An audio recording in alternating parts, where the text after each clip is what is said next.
to Kanaan. Umabot sila ng 40 years dahil nilinis sila ng Aba. No? Inalis sa kanila yung mga bit-bit nilang aral mula sa Babylonia. Inalis po yun at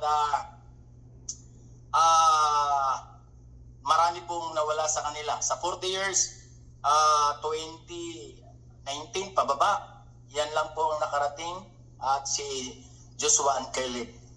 Doon pa sa kanilang paglalayag o paglalawig, sinabi na ng Aba sa Deuteronomy 17, 14, 15, sabi niya, bago pa man sila makapasok sa Kanaan, kapag nakarating ka na sa lupaing ibibigay sa iyo ni Yahweh, at sasabihin mo, maglagay tayo ng isang hari tulad ng lahat ng bansa sa paligid natin.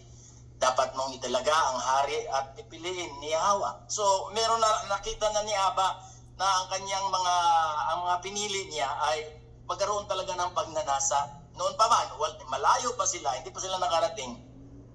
Nakita na ni Aba na talagang hihiling sila na hari ng tao. O taong hari.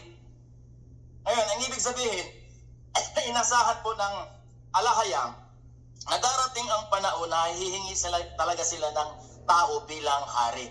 No? Sinabi ng alahaya na kapag taong hari ang pinili nila, no? Ito po yun, ang sabi ng Aba, kapag taong hari ang pipiliin nila, no? Mararanasan nila ang kapighatian at pang-aabuso. Sa kasaysayan ng ating mga ninuno, nangyari po yan mga kapatid, ano? Nangyari po yan. So, may babala na ang ating Aba Yahweh na ipinaabot sa pamamagitan ni Samuel. Ito po yung diniscuss ni Punong Kahan.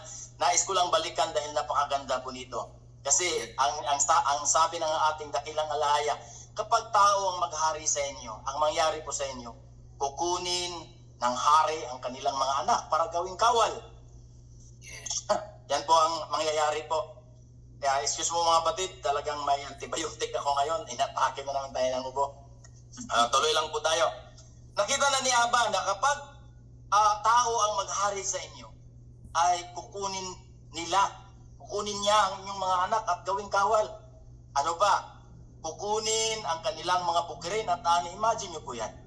No?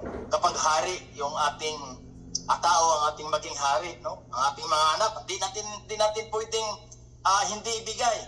Kasi ang utos ng hari hindi mababalik, kasabihan na po yan. Kukunin ang kanilang mga bukirin at ani. So, talagang buong-buo kukunin ng hari. Pag ginusto ng hari, wala kang magagawa.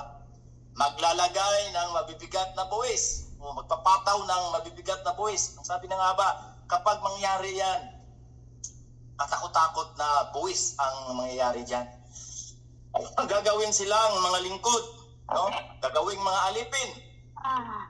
Ano, ang inyong mga anak o inyong kababaihan ay gagawing alipin. Yan ang mangyayari sa inyo kapag ang hihingi kayo ng hari na tao. At huli, ibig sabihin, kapag mangyayari, no, hihingi kayo ng tulong, no?